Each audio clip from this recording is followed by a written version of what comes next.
person who mattered drafted me at 7. So, I mean, to me, that was like Mike Tebow thinks I'm good enough to help his team win a championship.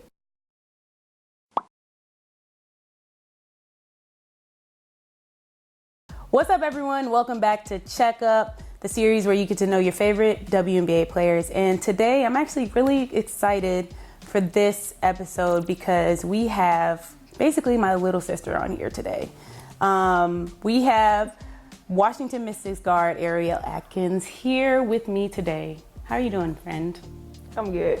So Ariel and I, when I was in DC at training camp, actually were living together during training camp and became very close. And now this is basically family. It's little sis right here. So I'm really excited about today. So I mean, let's jump into it. I really want to start with last season.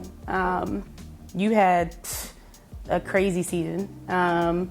Really, honestly, you got drafted 7, and I feel like a lot of people were kind of like, who is this? Whoa. Yeah, like yeah, sure. It was, I know for sure that I hadn't heard of you before, because I'm not gonna lie, I really don't watch a whole lot of college outside of Notre Dame. So unless you play us, I'm kind of like, you know, I don't know a whole lot, unless it's like somebody that's been coming up, a name that's been coming up a lot. But you got drafted, and everybody was kind of like, all right, who is this chick? Like, where does she come from? Yeah. Apparently, Coach T knew what was up because you came out and balled out. Like, what was your mindset, you know, going into the year, your rookie season, and especially like knowing that people were kind of like, yo, who is this chick? Yeah, so crazy. After I got drafted, people were like, what is going on? Who is this girl? This isn't gonna help us. We won a championship. What are we doing? And so to me, that was kind of like okay, you don't know who I am, but it's okay because I know once I get there, I'm gonna put in the work to help us get to wherever we can go. And we end up getting the finals, so that's pretty cool. But I just think my thought process coming in was just to put in the work. I mean, that's just been the track record of my career in basketball, period. Like, if you ever, I mean, I can tell you about it later or whatever, but I've just been a worker my whole life. There's not I mean, I was like one of the top guards coming out in high school, but that didn't happen until about my junior year of high school. Like, I didn't know about like Nike tournaments or like none of that stuff. It was just hard work and prayer, like, honestly. What were you doing then? You were on AAU and stuff though, right? Yeah, but I didn't play with like a big AU team. I played with the same AU team since I was like 7 or 8. Like, they're my family, so we've always played together. And then when I got to high school, we had our high school AU team.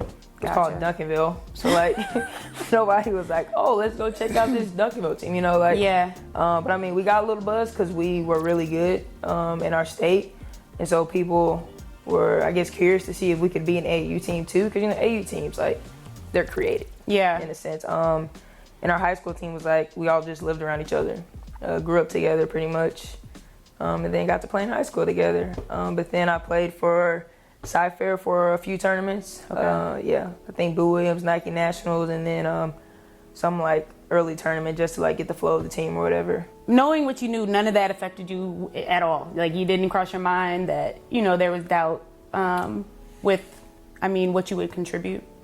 The person who mattered drafted me at 7. So, I mean, to me, that was like Mike Tebow thinks I'm good enough to help his team win a championship. And so that was my mindset going in. I mean, at the end of the day, like, fans, they're awesome, great, don't get me wrong, but how much do they really understand and know about the game, like the chess pieces to the game? So for me, in my head, he's a mastermind of a coach, in my opinion. So for him to see me fit as a piece to his puzzle was like, I mean, hey. What was the hardest transition for you going from college to the W? I would say learning how to be a pro. And that could mean a lot of different things, but I think learning how to be a pro, in my opinion, is figuring out what your body likes, what it doesn't like, what you can handle and can't handle mentally. And that's been a big piece for me, is figuring out what I can and can't handle mentally. So say we learn a lot of plays, which I'm not very good at. So if I know that, I've had to find like time to sit down and watch a lot of film or draw it out or just take the time to actually muster up the strength to ask for help. So that's been my biggest thing, I guess, in the transition piece. Off the court, on the court, I would say physicality and speed. when you watch the game, it doesn't look fast. And then you get on the court, and the moment you turn your head, your man either backdoor or shooting, or somebody's coming off a screen, and then it's just a lot going on. So adapting to that has been tough, but those 6 seconds are serious. You don't think it's a lot, No. but then you get on the court and it's like moving so fast. Then you can't turn your head because it's like, oh, they're going back door, and then they're like, no, your man's over here. I'm like, when did she get over there? We were just over here. And then on top of that, like trying to process all the plays and all the things that you're trying to learn at the same time, and like the defense is all new, because I know in college, like, we didn't ice. So icing was new for me coming in, and trying to figure all of that out while the game is moving so fast. It was like, it was so overwhelming at times. It was just like, oh my gosh, what am I doing out here? Right, and I'm definitely a person, like, say we call a play, like 2, I have to go on a foul and like bring it out, and I'm like, wait, 2, or if we have like a coverage, like yellow, I'm like, okay, yellow, nope, that's blue, nope, that's like, you know, so it's like finding a way to make that thing click faster, because got a lot of calls and a lot of different coverages. Yeah, a lot, because he got a lot going on. Yeah, man, I'm writing everything down and drawing. So what did you figure out was like your method of being able to get over that hump and remember stuff? Because I've known quite a few rookies in my time that didn't even make the effort. They knew that they were struggling with plays and still didn't go home and watch film or read the plays. Like, I know that I'm the type that I have to run through it to remember. I could read plays all day, but unless I run through it, I'm not going to retain it until I'm actually out there running through it in practice. Or even if I have to go through it before practice, I would ask, some of the players to come out early and help me run through stuff just so I can remember it better. But not everybody takes that initiative to do that and even figure out how they learn, because how you learn is important too. Some people can read plays. So what did it take for you to like figure out what you needed to get there? Definitely not diagrams. Those don't work. Oh, for me, let me say that. They don't work for me. Seeing circles and black lines on white paper, it kind of, it does overwhelm me. It freaks me out. And then they have like the squiggle is the dribble. Like, that's another thing I have to learn that I really don't feel like, just being completely honest. But I think for one, like, we would have sessions where we would have certain people come in and go over the plays, which is really helpful. Film at the slowest rate possible. So I can watch every person do what they're supposed to do. Because if I kind of know what everybody's supposed to do, then I know I'm usually doing the opposite.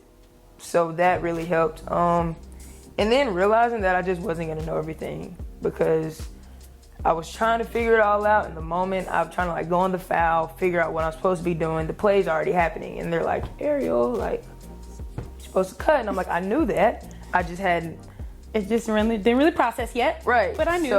So just being okay with like, hey, I don't know the play. And they'd be like, okay. I mean, there comes a point where they're like, why don't you know the play yet?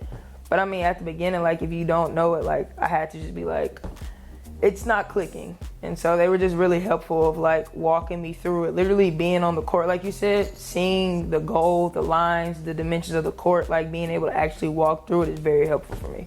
Yeah, and you guys have really good bets. So, yeah. I mean, I also noticed that like a lot of rookies struggle asking questions and saying that they don't understand. And then you just keep piling stuff on, and it's like they didn't get the first thing, and now we're on thing number 10. And so they don't know anything in between right now because they still couldn't figure out that first one. Yeah. So asking questions is important. Like, you got to be able to say, well, okay, I don't know what the hell just happened. Can you explain it again? And I mean, take the time to stop. Like, it's important if you want to really know what's going on. So it's early still for you. You're only in your second year. Year 2. But knowing what you know now, because you've had a full year, you've played overseas a season, what would you say? What do you wish that you knew then that you know now? Ooh. I guess that it is okay to ask questions and it's okay to stop. Like you said, I think I'm the type of person, just period, that I let things build up until I'm like, I can't hold it anymore. So just being okay asking questions, it doesn't mean you're dumb. It doesn't mean that you don't understand the game or that somebody understands the game more better than you. It's just that sometimes you don't get things. And so being okay saying that, because that bothers me, because I study so much and I try to learn and I try to be very like adamant about my craft. And so it's hard to just say that I don't know something or I'm not understanding it, because how could you not understand something that you're studying constantly? But just kind of saying like, nope, I don't get it, and being okay with asking questions. So I feel like if I've asked more questions throughout the year, I could have saved myself a lot of trouble by getting hit by all these random screens and then being frustrated with myself on the court, not being focused, and just a lot of like different things that, I mean, I'm not sure if it was like visible, but like it was a lot on me mentally. That's understandable, but it worked out because you had a great season regardless. Thanks. You made the all-rookie first team. Yep. You made the all-defensive second team. Yep. And then you went in the postseason and scored the most points by a rookie in a single postseason. So, I mean, it worked out. It was pretty good. You had an amazing season. Thanks. You did all that your first year. What were your goals coming into this year? A championship. It was the one last year. I mean, sounds really cliche, but like I really just want to win a championship, because that's what you remember. Like, I mean, of course, there's people like top 3 in the scoring that we know, top 3 in reboundings. That I may never get there, I'm pretty sure. But like those things you remember and they're really awesome. But I feel like the memories that come with a championship is just the culmination of what you just worked for. So that's what I want. So you got through your first season, your rookie season, and then you go overseas. Yeah. My first question is, were you prepared? No. Who is prepared to be in a different, never mind. Who's prepared to be in a different culture for 8 months? Nobody. Without your family. Like, what? It's something that I talk about a lot. Yeah. Obviously, with my platform, I've spoken about my experiences overseas quite a bit. However, I like, for people to get others' perspectives, because my experience has been very drastic. Yeah. I don't know many people that haven't had experiences like mine. But I mean, what was it like? You were in Poland. What team were you playing for?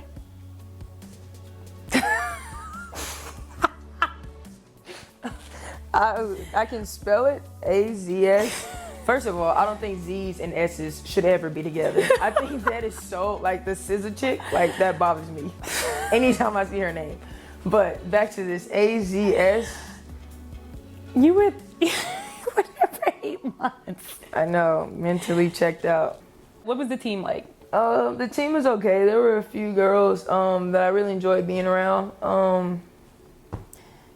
Would you talk to them now? Yeah, my point guard is she's from Jersey or Philly. I can't specifically remember right now. Yeah.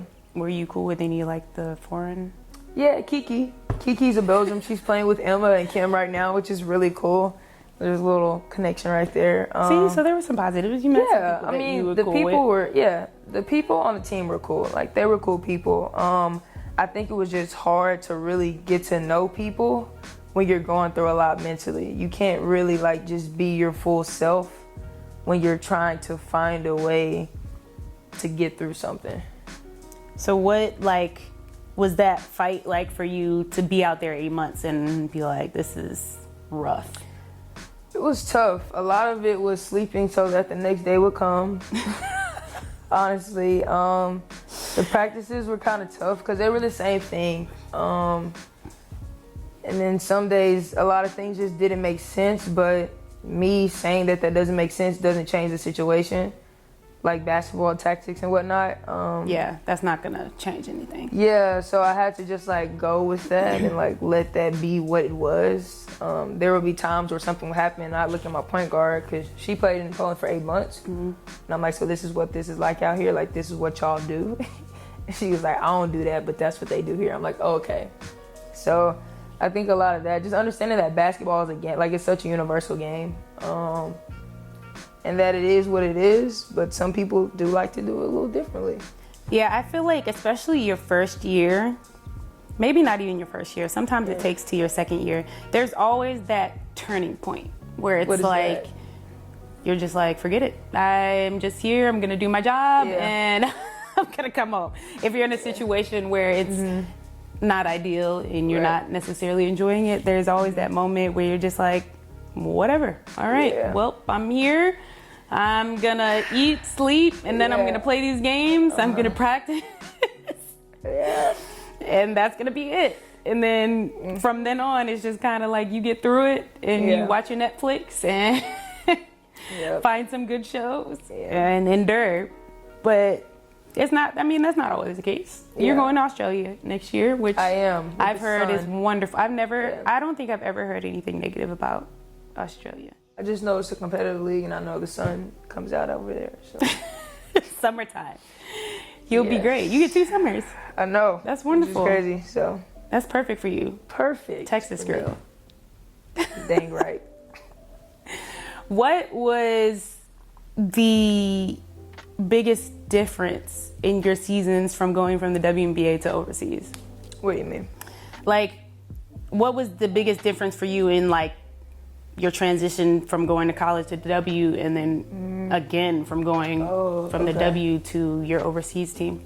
I think overseas, they expected like you to be almost like an animal / robot. Like, I'm so serious. Like you just supposed to go without stopping, and then they expect you.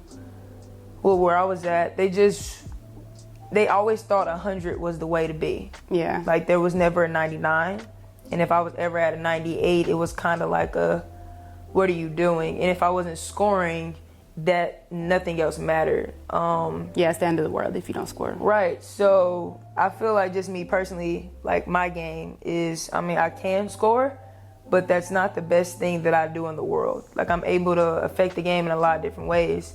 So I'm not sure they ever thought that or saw that. They just wanted the scoring piece. Yeah, they don't care about that stuff. Yeah, so it was a lot of just shooting it as soon as I touched it, or like stuff that I'm not normally doing. So I think that was a big switch. I think I was able to play I'm capable of playing different roles, but literally wanting me to just score was really different. So that was a tough, I think, mental shift, because I'm okay with not being that, and then all of a sudden I had to be that, and so it was a little different for me. But I think it was good for me to do, because I've never had to have that mental piece, I guess, added to my game. So you've been working a little bit on some off-the-court stuff. You're looking to do some camps, a tournament that is going to be in Texas. It will be for sure. What's the backstory behind that? It's going to be my high school. That's my home. That's my second home. If I wasn't at home, I was up there. And I want to kind of have a tournament that kind of shows kids how to give back. So basically the gist of it is going to be, I'm not sure if I'm going to be able to get this format this time go around, because it's coming up so fast. It's supposed to be in September, which is a funny story. Okay. So, last year the season was very compacted, right? Yeah. So I was like, I might have time to host a tournament. So I'm like, I bet, let's get the gym. Got the gym. I'm excited. I'm texting my agent. I'm like, hey, I had my first tournament, just letting you know. She's like, oh, who's going to run it for you? And I'm like, huh? She's like, you're not going to be there. And I was like, wait, in what? October. Yep. So I might not be able to attend my own first tournament, which is eating me alive. But it means well. It means well, yeah. But basically the format of it is like a team's gonna be able to win like a cash prize, but they don't get the prize. So like before the tournament even starts, they get to choose out of 15 like organizations that work throughout Duncanville / Dallas area. And that basically the kids will be giving back in that aspect. So like they're playing for themselves, but they'll really be playing for whatever community or organization they choose to, I guess, be a part of for that instant or whatever. So however much the organization plans to donate, or basically from my pockets in a sense, really, is what it'll be. But they get to choose. So that'll be really fun, because it'll get the organizations to be able to come out and come watch the games and kind of root for the team that's going for them. You know, it just kind of builds a community type thing, but it's still basketball. So it kind of brings those two worlds together, which is really interesting. So that's the concept that I want to have with it. It's not really a showcase tournament. I mean, it will be because it could potentially be an NCAA sanctioned event in the future because they might give those dates back because the NCAA does what it does. I don't understand it. Yep. Yeah, but they know took about that. Right. So they took those dates away. But it's still a good weekend to have, specifically for my tournament because there's not a lot of big tournaments going on. Yeah. So hopefully we can get some good teams in there and people will come out and support. Will the teams be like AU teams or just kind of whatever somebody wants to put together and they can enter it? I would prefer for them to be put together organizations so that it could be more organized. But it'll mainly be high schools, like an early shootout or whatever. Yeah. But there will be some AU teams because there are a lot of AU teams that have kids that high school teams don't really do a lot of that type of stuff. In my area, teams do. But there will be some teams in Dallas that the schools really don't start practice until right around season. So if the AU teams do want to come in it, perfectly fine with me. But I prefer for it to be a more organized thing. That's an awesome idea. I really like that, and being able to like get the kids involved more with the community because that's definitely something you don't always think about that early on, you know. But it's kind of important to be involved even that early. And you know, have a say in something like that. So that's dope. All right, so to end every episode, we have a question segment where you have to answer 5 questions. Okay. So are you ready? Let's do this. First question is always the same. If you were never a basketball player at any point during your life, what would be your career? Something like arty-ish, probably a dancer. Like ballet dancer? Ballet, whatever else type of dancing there is, I guess. I don't know. Tap dancer? I tap danced. I don't think that's I'm just making sure. Because I was a tap dancer. Probably more ballet or whatever it is that people, I don't even know how to explain it. Contemporary, is that a type of dance? Yeah, there's like contemporary ballet. Let's go with that. Wow, you gonna be a whole Misty Copeland out here? Not quite. No. That's crazy. I definitely wouldn't guess ballet. Yeah. That's interesting. Artsy person. All right. What movie will cause automatic tears when you watch it? Definitely The Hate You Give, which is a more recent one. But the scene at the end when the little boy ends up holding his dad's gun and then his sister kind of steps in front of him. But just that whole scene of like he's kind of seeing everything and almost possibly seeing his dad get shot and then having him hold that gun. It's like, he's like a 7 or 8 year old kid and he shouldn't have to even see that scene, but let alone feel that he has to shoot somebody in order to protect somebody. Yeah, that felt a little too real. Yeah. I remember, I think I saw that in theaters. I don't think I cried though, but. Heartless, man. That is so heartless. I don't know, maybe I didn't cry. You didn't cry in the entire movie? No, I did not. God. I didn't. Okay, I'm not a crier though, so you gotta really like. I'm not a crier either. You calling me crybaby? No, I'm not. Wow. All right. I'm not saying you're a crier. I'm just like, usually when I cry, it's because I got caught off guard. Like somebody didn't warn me about what the movie was about, or like, for example, The Boy in the Striped Pajamas. Have you seen that? I think I only read the book. It's a book? Oh, it's probably way worse as a book. Oh, I did not know I didn't even know there was a movie.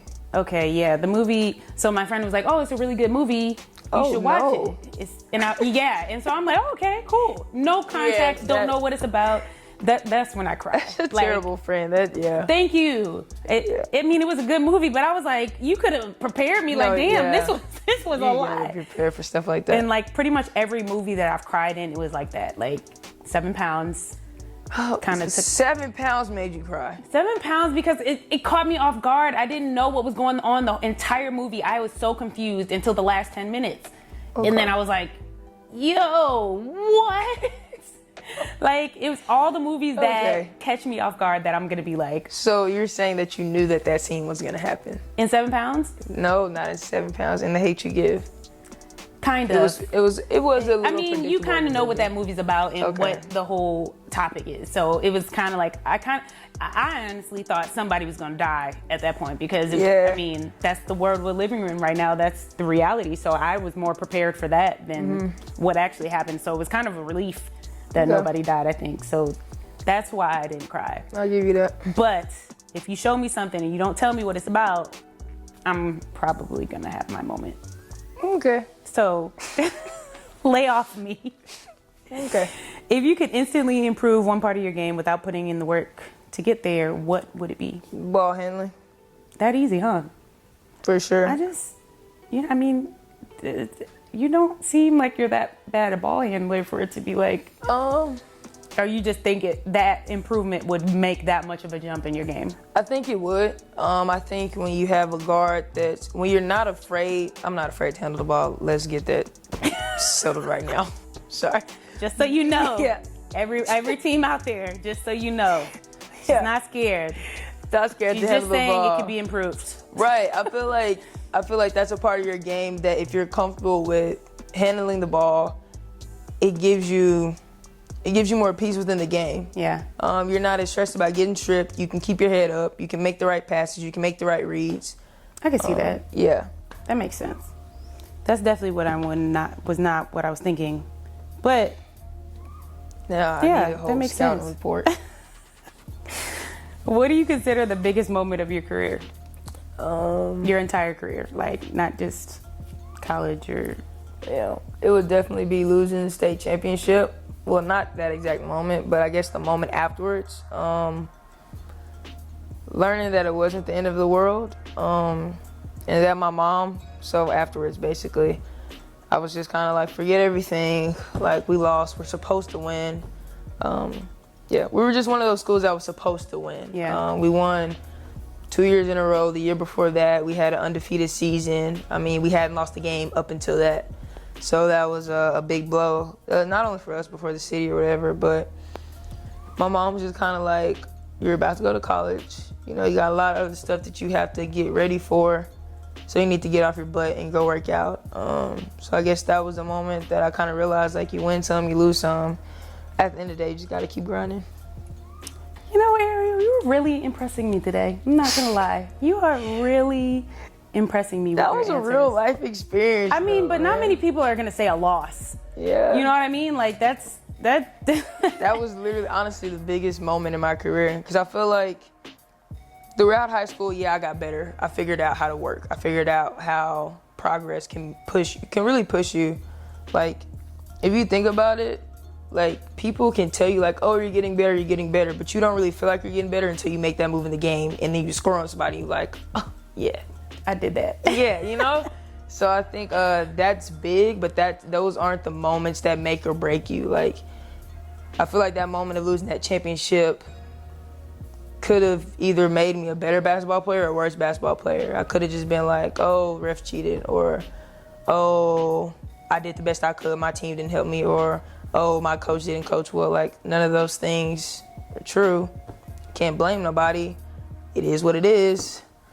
You still have another game coming up in a few months, and it's in college with bigger girls, crazier refs, possibly a crazier coach. You know, like, you either get up or, you know, you get knocked off. So I like that answer. Yeah. All right, last question. What is your biggest pet peeve?